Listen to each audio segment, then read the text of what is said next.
Эвэлийн үүнийг утгахгүй хэрэг гэсэн ч манай хүү түүнийг 50 байхыг хижээд барьцчих тогтоосыг харахаар урагш асхав. Тэр үнийг жинхэнэ бөгөөд бэхэн чатаж амжаагүй байгааг анзаарсан дайснууд нь яаж ч ясныг хэлтгэн. Тэр эсэргүүцэхгүй явахаар шийдэж тэд манай хүүг хурдан гэрчин гавлав. Түүнийг авч явах үед тэр өөрөг нь байхгүй бүх зүйлийг зохицуулж чадна гэж найзуудтай итгэжсэн тул тэдэн зөв харж инээн зүйлээ. Ремингтон Эвэлийн хоёр бүрэн цочролт орчээ. Реми анхаарсаар Теогийн түнд өгсөн цаас руу хандуулав. Тео баригдчихсан тухайн мэдээ сарны ордонд хүрч Теогийн ээж Сисишаа хүүгээ шүүхсүү авч явж байгаасан садаас марч цочрцсондоо өгдөг сөхрөн өнөв. Түүний зарт санаа зовсон ч Сисишаа зүгээр гэдгээ хижээд хүүг нь яагаад ч ясныг асуув. Зарцсан нэнэн скейл драгон бүлхмийн хэрэгээс болсон бөгөөд түүний хүүг бослоо өдөөсөн гэж буруутгаж байгааг хэлв. Тэр гайхаж хүүг нь шүүхээр оруулах уу гэж асуув. Зарцсан Тео скейл драгон бүлхмийг устгасан тул ийм нөхцөл байдлаас амархан мөлтөхгүй байх гэж үзэж байлаа. Сисишаа хүүг нь өрсөн явдал ийм замбараагүй байдалд хүргэн гэж бодоогүй ч хүүгээ ийм л хүүхэд учраас үнийг заавал даван туулж чадна гэж итгэж байв. Сисишаа түүнийг эсэн мэнд буцаж ирэхийг хүсэж байлаа. Энэ хооронд тэр дотор гол дүрийг шүүх рүү авч явах бөгөөд тэд хүрэх газартаа очиход тэр энэ газрыг хараагүй өджээ гэж бодов. Тео скейл драгон бүлмийг бүрмөсөн устгасан тул ингийн нэг шитгэж хүч ярихгүй. Өөрийн үйлдэлээсээ болж шүүх хурцтай нүүр тусах гэж би ойлгож байв. Тэр өөрийгөө Рагнарын зархамжлагч учраас тэд түүний зархамжлах эрхийг эргэж хойно гэдгийг мэдж байв. Хүжил баатрууд түүнийг буухаар тушааж түүнийг алхаж байхад дайснууд нь түүнийг бүрмөсөн бод нэр ихийг хүсэж байгааг ухаарсан ч бүх зүйл яг түүний төлөвлөсний дагуу болж байсан тул инээн сэвэв. Баатрууд хоригдл Теог дагуулсан ирснийг мэдэгдэж түүнийг тутаг шороос цогшоороо авлаа. Голдор хэрэг өөрийн бэрцэн зүйлийг гаргаж ирэх үе эрүүл энэ том хэмжээний тайзан дээр хийхийг хүсэж байна гэж бодов. Тэр хэд хэдэн гайхалтай хүмүүсийн өмнө зогсож тэд бүгдээрээ нэг өрөөнд суугсарсныг хараад баг зэрэг түгшив. Тэр цагаан хоёрт лут морин цэргийн Демон драгон хамт болгоч үзүүс Рагнар болон Рагнарыг хамгаалдаг гэсэн зооны дөрөв болох Скай драгон Эд драгоныг оч харав. Голдор мехо ортны сэлэмблөө хатагтай осо Рагнар болон Ахмад лууны тэргүүн зөвжих Волфонг Рагнар нар бас цогшорсныг анзаараад өмнө хандартай байсан бол маш их сүрдэх байснаа хүлээн зөвшөөрөв. Волфонг манай хүүг харахад Голдор түүнтэй уулзаагүй үджээ гэж саналаа. Тэр Волфонгийг ийм газар харна гэж бодоогүй байв. Манай хүү Волфонгийг цасны шахамыг эрхэмждэг. Тэр түнд манай хүү шиг иржээс бүтэж хөөхөд үнэхээр чишмээр санагдаж байгааг ойлгосон бөгөөд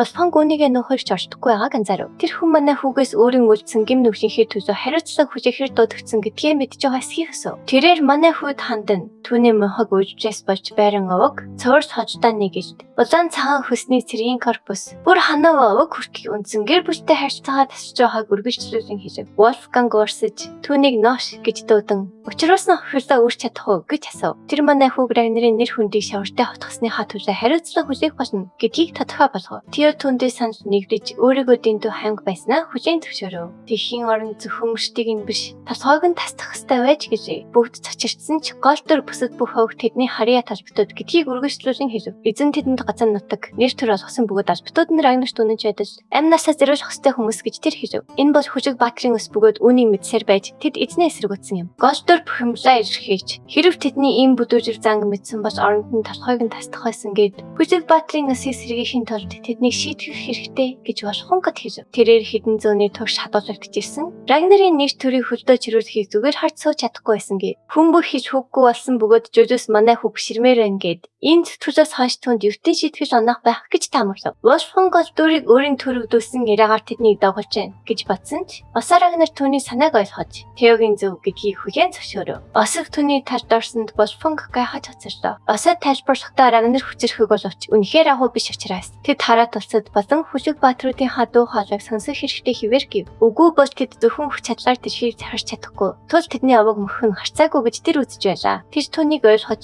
үнийг анхаарстай авах шийдэв. Голдор хойд нутгийн шилбэг сэрэмжин болохоор яхагчийн анхны ихнэр азар түүний талд орч дайсагнаагүй байгааг тэр анзаарна. Тэр түүний энэ үйлдэлд гайхаж яагаад ингэж байгааг нь огт ойлгохгүй байв. Асаа манай залууг өөрийн авах гэж шийдвэрийг шударга гэдгийг ойлгож байгаа байх гэж найдана. Түүний шийдвэрийн талаар асуухад Волфонг түүнд 3 сарын тэнцэн харгалзах хугацаа авна гэж хэлв. Тэр очилд оролцох хүсэлтэй байгаа хашигт Волфонг манай залууг өөдөөс нь хүсэлтэй гэж бодон уурсна. Гэвч асаа түүний үгийг харгалзан үзэж манай залуу гэрвчлийн сэржтийн эслэлд оролцохыг зөвшөөрөв. Теогийн битээсэн хүүхдүүдийг эрхчиж оролцуулахаар аль хэдийн шийдсэн гэж эд үзэж байна. Гэвч чөтгөрийн лууны оролцооны ачаар манай залуу арай хөнгөн шийтгэж хүлээжээ. Эд төлөвлөгөөнийхөө үр дүнд сэтгэл хангалуун байгаа бөгөөд сэржтийн эслэл хашигдах нь Рагнарогийн хувьд нэр төрөө баг хэрэг гэдгийг мэдж байв. Тэгээд ч Голдор рүү зортон төлөж байгаа тул энэ нэр төрөө барсан хэрэг нь Камежийн ордонд рүү зортон булааны хулан шалгана. Тэр инээмсэлж их бөгөөд төлөвлөгөөнд хэрэгжиж ихмэгц манай залуу юу ч хийж чадахгүй. Яшивчлаа хүлээн зөвшөөрөхөөс өөр аргагүй болно гэж итгэв. Хэрв Тео давж заалбахаар шийдвэл амиа албана гэдгийг мэдэрч манай залуугийн тэнэг биш гэж бодно. Голдур давц зааш төгсөлтэй байгаагаа заашч зөвхөн эдийг төдийгүй босод бүх хүмүүсийг гайхшруулав. Эд голдурыг хязгааргүй хязгаантай үнэхээр том тэнэг гэж дуудахтаа инээдэ барих хичээн. Эд бүх зүйл өөрт нь илүү хэлбэр болж чад баяртай байгаа бололтой. Южус манай залуугаас давц заалтах нь ямар утгатайг мэдж байгаа эсхийг асан. Тэр тийм гэж хариулах бөгөөд үүнийг ердөө 3 сарын тэнснээ шийдэж чадахгүй. Турч төрийн суу гарцаагүй нөлөөсөн гэдгийг ойлгоно. Гэрч тэр төлөвлөгөөгөө дахаар шийдэж хүчрхэг бөгөөд баарахтай рагнараа хөтлөд заалтна гэдгэн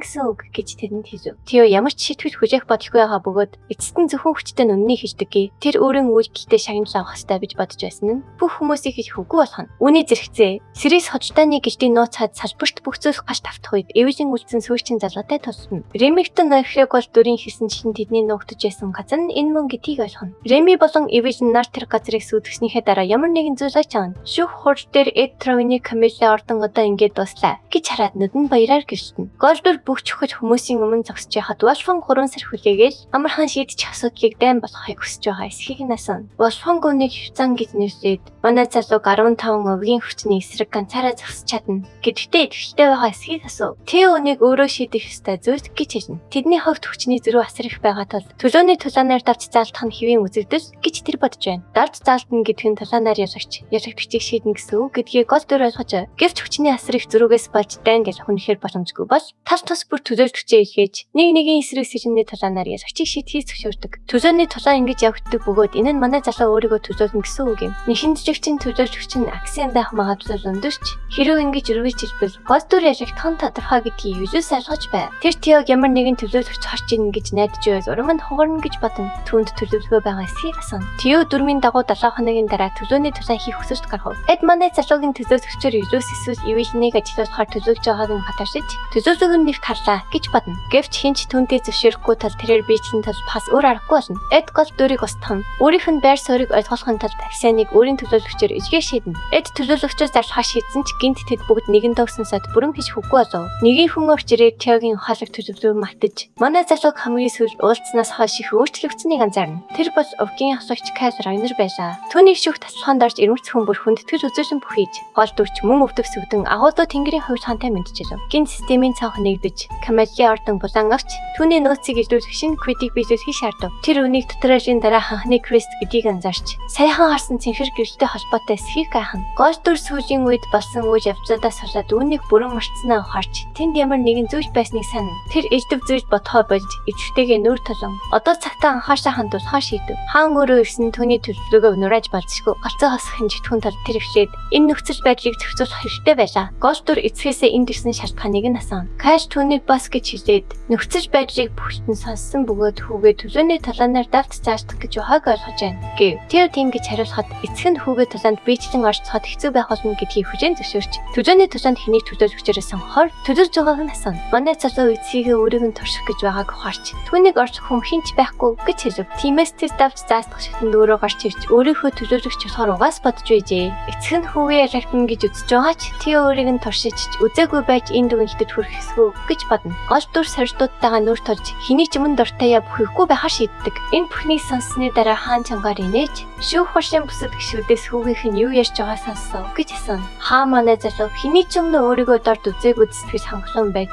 энэ нь Райнеруудыг тодорхойлох хамгийн шилдэг арга гэдгийг хүлээн зөвшөөрөв. Хаан хүүгээ ийм гайхалтай хандлагаа гаргасанд нь махна. Бүх зүйл төлөвлөгөөний дагуу явж байгаа тул манай залуу тасалхаж инээн сүсч эхэлнэ. Тэр төлөөний тулаан бол зүгээр өгөөш бөгөөд өөрөө толилдох шаардлагагүй. Тул ямар ч эргэлзээгээр ийм өс хэрэгтэй үнэхээр сайхан санагдана. Тэр найз Реми болон Эвэжин нараасаа хүссэн ажлаа санаж Камелийн ордны төслийн хувьсдааны натлах баримтыг гартаа ороосох болно гэдгийг ойлгоно. Энэ нь түүний ялалтыг толдохгүйгээр ч түүжийн тодорхой болгох байлаа. Хаан хүүдээ боломж олгохоор шийдэж Рагнарын эзний хуваар Кайс манай залуугийн эсрэг ганц цавчтыг түшиж үсхийг хүсэж байгаагаа хэлв. Эцэг нь шүүх хурлын тасаар март гэж хэлэхэд Тио шоконд орно. Хэрв Голдур ганц цавчтыг төсвөрлөж чадвал ямар ч шийтгэжгүйгээр бүх хэрийг цаад хоног гэж тэр хэлв. Хаан Тиог гарч ирэх гэхэд эд эсрэгцгийг ортой хашгирч эхэлнэ. Тэр манай залуугийн эсрэг ганц цавчтыг түших нь хаан түүнийг сайшааж байна гэсэн үг гэж бодно. Энэ нь хэрэг Тио ямар нэгэн байдлаар ганц цавчтыг төсвөрлөж чадвал өвгийн авсагчийн өөрийнх нь зөвшөөрлийг авна гэсэн үг бай. Эд Голдурыг тэсэж чадахгүй гэдэгт итгэвчтэй байсан ч хэрэг яаж игээд тэсчихвэл гэж юм байна. Голдурыг хааны нүдэнд аятайхан харагдахаас сэргийж эсрэгцгээ шийднэ. Тэрээр хамслаг болон товчид өвгийн өдөртөгчийн хүүгийн цосыг шөмжлөх зөрөгтэй байхыг гахаж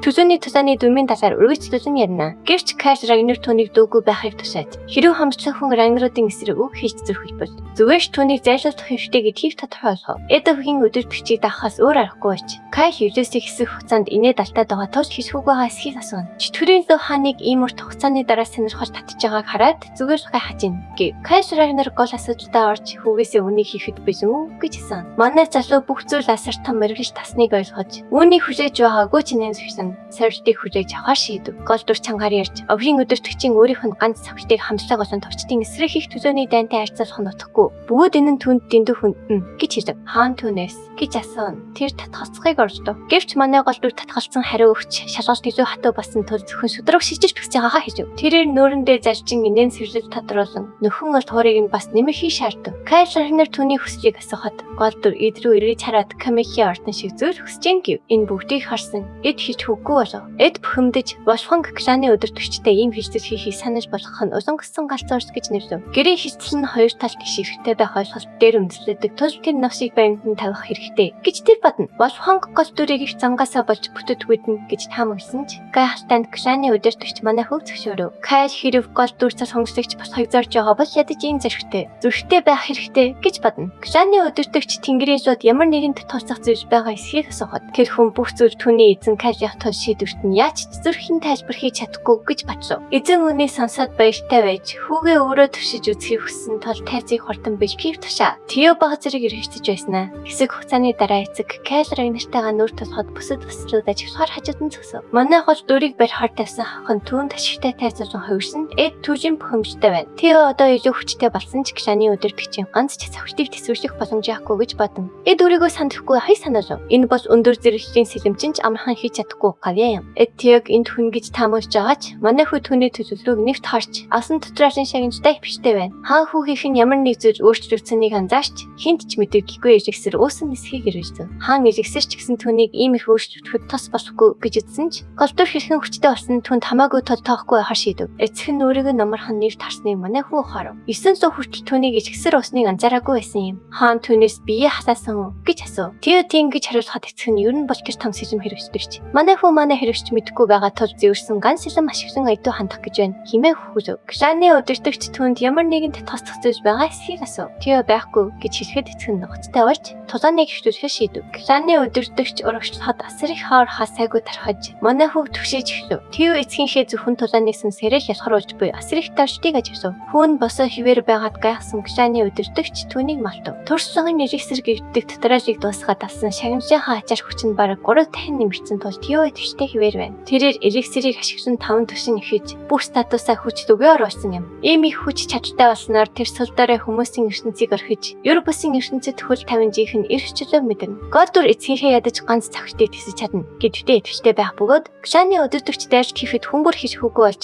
эд гол дүрийг хүн гэж ихнэ. Манай хүү өөрийгөө хамгаалахад бүх анхаарсаа хандууж дайрч тэрч байгааг харж чадав. Улаан гэрлийн асар том туяа газарт бууж тайзыг бүхэлдэн сүйтгэх бөгөөд батаасан хорсны дараа манай гол дүр босоо үлдэж хүн бүрийг гашруулахад кланы өдөртөгч эцэст нь гайгүй хүү болсноо хараад инээмсэглэв. Тио өөрийн хүсэл зориг шийдэнгийн байдлаараа гимбөрөөгүй гэдгээ бодлоо. Цохилтыг амжилттай тэсчээний дараа шалгалт дуусч Кай Рагнарын ганц цохилт гэх гинтийн квест амжилттай дуусны систем харуулв. Тио гаргасан амжилтын хашаагнууд инвентор болон нууцлаг цэнхэр төлхөр хүлээн авна. Хэсэг хугацааны дараа манай хүн хаана байгаагаа гайхан сэрв. Түүний ээж Сижихүүгээс ирэхийг хараад баярлаж түүнийг босоод байхдаа ухаан алдсан гэдгийг хэлв. Тэрээр түүний гараа сатхан уйлж кланы өдөртөгч өөрөө манай хүүг дууцсныг мэдхэд ямар санагцснаа илэрхийлв. Сисилээ санаа зовж өөр гэмтэж байгаа эсхийг асуугаад хэрэг хугарал Москвад байвал эмчигний даруй дуудана гэж тайвшруулв. Тио түнд зүгээр гэж хэлсэн ч хаана байгаагаа танихгүй байв. Жүжөөс орж ирээд кланы өдөртөгчийн тушаалаар Камела ордны хатагтай Гсэн басан тануулын дарга нарыг бүгдийг нь чөлөөсөн гэж хэлв. Тио тэднийг Камела ордон дотор байгаагүй хараад баяртай болов. Систем түнд нууцлал байдлыг шинжилэн мэдээлж одоо зөвхөн нууцыг тайлбарлах хэрэгтэй харуулв. Камела ордны цэцэрлэгт аймаг яагаад өөрийн өмчийг чөлөөлөхөөс өөр аргагүй төвч байгаагаа ойлгохгүй мэн дэгдэж эхлэв. Зарцнаар түүнийг тайвшруулахыг хичээж ийм өмнө саман дэгдэхгүй байхаагүй зөвшөв. Энэ хооронд энэ бүхнийг ажиглаж байсан. Эд Аксен Тио Рагнарыг олох ташаалаг. Аксен сэржтийн нислашийн төлөвлөгөөгөө хуваалцсан ч Эд түнд Тиогийн толгойг тастаж бүрмсэн дуусгахыг хэлв. Аксен нийтийн өшөө ах туйлын хүслээр шатаж буй нүдийг ажиглав. Камела ордонд бүх зүйл намсны дараа манай хүү төлөвлөгөөнийх нь эсрэг бүх зүйл өрнсөн ч хүлээжсэнээс хамаагүй дээр үр дүнд хүрснийг ойлгов. Тэрээр өөрийн хүзрийг ашиглахгүйгээр Камела ордныг авч чадсан юм. Дээрээс нь тэр тахныг ирэх мэдээс олж асан. Тэрээр инвентарийн ур чадварыг ашиглан дотроос нэг зүйл гаргаж ирв. Голдор алын хэмжчин идэж, ийм зүйл яаж боломжтой гайхах боловч энэ нь маш хэрэгтэй гэдгийг хүлээн зөвшөөрнө. Тэо сайхан олж асан цэнхэр төлхөөрийг инвентараасаа гаргаж ирээд энэ нь гарцаагүй ямар нэгэн чухал зүйлтэй холбоотой гэж итгэн. Түүнийг нэгэн хаалганд анхаарсаа хандуулахад төлхөөрийн нөх гинт гэрчдэв. Тэо хаалганы төвчийг тайлхаар шийдэж, нэгтээ гүн хонгос хараад гайхав. Систем түнд анхудаа дүнжин олж илүүсний хийж, дүнжин дотор авах туршлагын шагналуулж 2 дахин нэмэгдэн гэв. Комиссийн ордон дотор агуу байхыг хараад тэр үнийг ямар нэгэн өөр Крист байна гэж таамаглаж, ямар ч туршлага алдахыг хүсэхгүй байгаа тул үүнийг дуусгахаар шийдэв. Орхосоо өмнө тэр дүнжин зөр зүгээр орж болохгүй санаж бийждэв. Хэсэг хугацааны дараа тэрээр инвентараа зэсгээр дөрвөж ирээд дүнжинийг шалгахаар шийдэв. Түүнийг өргөх шалгахад нэгэн асар том чон өөрлөн шигтэж явахад анзаарч, энэ нь зүтгэрийн аратан байж болох үз том гэдгийг танив. Чоноо мангас түндүүд дайрсан ч манай хүү бамбагаар өөрийгөө хамгаалж чадав. Тэрээр чоныг маш хүчтэйг анзаарсан ч хүчний талаанд ярагдахгүйгээр шийдэж түүнийг хортон хороо. Түүнийг чонтой нүр тулахад тэрээр үлсаар түнзүү дайрав. Тэрээр сэлмээрээ чоныг хортон цавцсан ч гимжиж чадаагүй бөгөөд арьсан их тэрхий зузаан. Чоноо хортон байгаа тул хагасцдуудаа дайштаар ич чадахгүйгээ харав. Голдор энэ бол жирийн чон биш бөгөөд зүтгэрийн аратан шиг хүчтэй байж магадгүй хүлээн зөвшөөрнө. Тэрээр чоныг яс хамаргүй гэдгийг хүлээн зөвшөөрөх бөгөөд гинт мангас түнзүүдээр хатахамсаа ашиглахыг орчдов. Эцгийнхээ ганц цавцтай нүр тулахтай харсан гэржийн туяар дөөрэй чаддаг болоосай гэж тэр хүснэ. Тэр үүнийг гайхалтай гэж нэрлээд чанан цэвэр цагаанаа ашиглахыг орчсон боловч эцгийнхээ хөдөлгөөнийг хуулбарч чаддаггүй. Ийм амархан байхгүй хүлээн зөвшөөрөв. Ганц цэхэж гэдэг нь гарцаагүй өхөж авчирдаг цэхэлтийг нэрлэх хамгийн хэлбэр арга юм. Эцгийнхээ дайрштыг дуурайх гол төлхөр нь сэлмний ганц цэхэлтэд бүх хүчээ зориулах явдал гэдгийг тэр эцэст нь ойлгов. Тэрээр бамбагаа орхиж сэлмний ур чадвараа сайжруулах болсон эвэжнийг зааж өгсөн өөрийн хортонтол орсон нөөц сэлмний урсгийн тасаар бодно. Түүнийг чон руу дайрч нүдийг нь хатахад мангас сүрдийн хашгирч нэг алхам ухрав. Манай хүү төлөвлөгөөнд ажиллаж байгааг харж ялна гэдэгтээ ипийн чанлуу дахин нэг удаа дайрав. 2 сарын дараа битгэхийн талбай дээр ёд хүмүүсийн тоо нэмэгдэж байгаа гэж хэлв. Сибиж түүнтэй санал нэгдэж гэд битгэхийн талбайг өөрчлөх хэрэгтэй гэж бодно. Кланы өдөрдөгч залуу эзэн Теод ганц цохилт зааж өгсөн тухай цоо яриа сүүлийн үед тархаад байна. Одоо маш олон хүмүүс түүнтэй толдож үзхийг хүсэж байна. Сибижийг манай хүүгийн талаар ярьж байтал араас нь хин нэгэн хурж ирээд түүнийг гарах боловч химэн дуудав. Энэ бол чавганы цэцэгт ортны Хенри Моррис. Тэрээр тэдний мундаг залуу эзэн хизээ ирэх юм бэ? Аль хэдийн 2 сар өнгөрчлөө гэж хэлсэн. Моррис сэтгэл дундуур байх бөгөөд залуу эзнийг бичтгэжээ нэг ч өдөр тасалдаггүй гэж бодож яснаа хэлнэ. Тэр гол дүүрийг холцохор гэж дуудаад гурамч цоо яриан хитрхи хас тагсны дараа зогцсон дах гэж бодно. Сибил уурсан ч хинээр зогссонгүй гэрч байхгүй учраас энэ бүх цоо яриа цэвэр хотл байж магадгүй гэж бодно. Тэр манай залууг хитүүж ярьсан гэж таамаглана. Хинри аимшиг блогийн нийгэмлэг бас тагцсан гэдэг нь бас хоромж мэдээ байх гэж үзэхэд Сибилийн тэгчээр барагдаж Хинрийн хамаг хүчээрээ цохон нүрийг нь юу ч болгоно. Чавганы ордны өөр нэг залуу уурж Сибилийн сургуулиас хасагдсан амтан гэж дарамтлагч битгэлийн талбай дээрх хүн бүр түнлөө муухай харж эхэлнэ. Сибил түүнийг царай муутай гэж дуудахын зэрэгцээ тэдний залуу эзэнтэй хинч зүйшгүй гэдгийг тодорхой болгоно. Ёд найцаагаа хин нэгнийг царай муутай гэж хэлхийг хараад гайхна. Сибил энд банк ирж асуудал үүсгдэг чавганы ордны залуусыг хараад аль хэдийн дургунд хүрсэн гэдгээ хэлж залуу эзэн Теог нь хин нэгнээр дарамтлахгүй гэдгээ тодорхой болгоно. Сибил босон түүний нөхдүүд сэлмээс соголон чавганы ордны залуус дайн зарлана. Тэд мөн сургуулиас хасагдсан бүтлгүүтгчдийг байранд нь тавихаар шийднэ. Гэвч тэднийг толдохоор задах үед хин нэгэн дундуур нь орж бүх зэсгийг нь хормын дотор хүлдээн. Бүгд гайхаж Сибил түүний 4 хүччин ирээр агнар болохыг танина. Мөн нэгэн хүн энэ хүчтэй явдалд нэгдэн инээж эхэлнэ. Энэ бол 4 хүччин холкос Ланка байлаа. Сибил 4 хүччин 2 гишүүнгэнд гарч ирэхийг хараад гайхаж холкос хин нэгэн төтөө байгааг анзаарна. Холкос чавганы ордны залуусын нэгнээс гэрэлцсэн бар хаан байгаа гэсэн хот тэрээр толгой нэргэн. Холкос уурсаж Бишпешийн талбай эзнийг асууж яхад бүгдээрээ дүүжэрч юм уу гэж хэлсэн. Холкос манай гол дүр Теораг нэрийг тулаанд дуудахаар энэ дэснээ зарна. Энэ хооронд дүнжин дотор гол дүр төөлтөн. Сэлмэч бас хэмжүүлнэ. Систем түүнийг түүшин агсныг мэдэгдэн. Гинт системийн налан цаг гарч ирэн түүний үзүүлэлтүүд нэмэгдэж 170 чөтгөрийн аратан агсныг харуулж эхэлнэ. Манай залуу ялсан мангасуудынхаа хүрэн дээр сох бөгөөд системд одоо ганцхан мангас үлдсэнийг харуулна. Тео хүчээ сэргийхийн тулд эдгэх пошн өгөх зураа хэд хэднүүдээ өгөх шаснаа. Гэвч эдгэх пошн түүнийг өргөж авардаг байсныг санана. Эхэндээ мангасуудыг ялахын түүнд хэцүү байсан ч түүшин архив тасан бүх зүйл хэлбэр болжээ. Тэр цаг хугацаа ямар хурдан өнгөрснийг хараад гайхсаар байв. Тэрээр дүнжин дотор аль хэдийн 2 сарыг өнгөрөөжээ. Системаас түүнд өртөө ганц чөтгөрийн аратан үлдсэнийг харуулна. Тэрээр зарим шатыг анзаарч энэ нь гарцаагүй болсон мангас гэдгийг ажиглана. Голдор ураг шалгаж 5 дугаар давхарт орно. Тэрээр хугарсан сэлмээ харж ашиглах боломжгүй мэдээд инвентараа нээж өөр нэгийг гаргаж ирэхээ шийднэ. Тэрээр өртөө ганцхан сэлэм болж энэ нь түүний хамгийн сүүлчийнх гэдгийг мэднэ. Манай залуу энэ сэлмийг ээжээсээ төрсөн өдрийн бэлэг болгон аснаа санана. Голдор өнгөрсөн амьдралаа дурсна. Сэрэлтийн слалын өмнө тэрээр ээжтэйгээ ихээхэн зөрчилдөнтэй байсан тул сэлмийг сэрмийг өрөөндөө хайж зүгээр өрн таран хийхээр шийджээ. Тэрээр Стражийн сэрмийг ажиж энэ нь цагаан цасны хангаар тавцсан сайн сэрэн босхийг мэднэ. Тио өнгөрсөн амьдралаа санаад чимээгүй болно. Түүний ээж өрөөнд нь орж ирэн төрсөн өдрийн минь түргээд түүнийг бэлгээр босхоор шин дондыг хүлээж байснаа хэлжээ. Гэвч тэр ээжтэй өөрт эслэл төхөж байгаа тул төрсэн өдрийн бэлхэн цагаан өрхийг өсөхгүй байгаагаа хэлжээ. Тэр ээжээсээ илүү дээр зүйл хүлээж ясан бөгөөд ямар ч сайн зэвсэн хэрэгсэл түүний цэсийг өөрчлөхгүй гэдгийг тодорхой болгожээ. Тэр ээжээсээ өөрийг нь 50 орхиг гуйж яснаа санасан ч өмнөх амьдралынхаа алдааг тань давтахгүй гэж шийднэ. Манай залуу бас өрөөг олох бөгөөд удахгүй хүчтэй ч төрийн аратан гарч ирэх тул болгоомжтой байхыг систем анхааруулна. Бас өрөөний дотор Тио дөхөж буй зуг болно. Тэр энэ нь зүгээр доод зэргийн дрээх байхыг хараад тайвшрав. Тио яагаад даалгаврын эцсийн басан лууны төрс байгаагаа хаж эхэлнэ. Рагнаруудыг луугийн өөр сад гэж ярьдаг билээ. Манай залуу энэ нь зүгээр нэг тохиолдлоо гэж гайхавч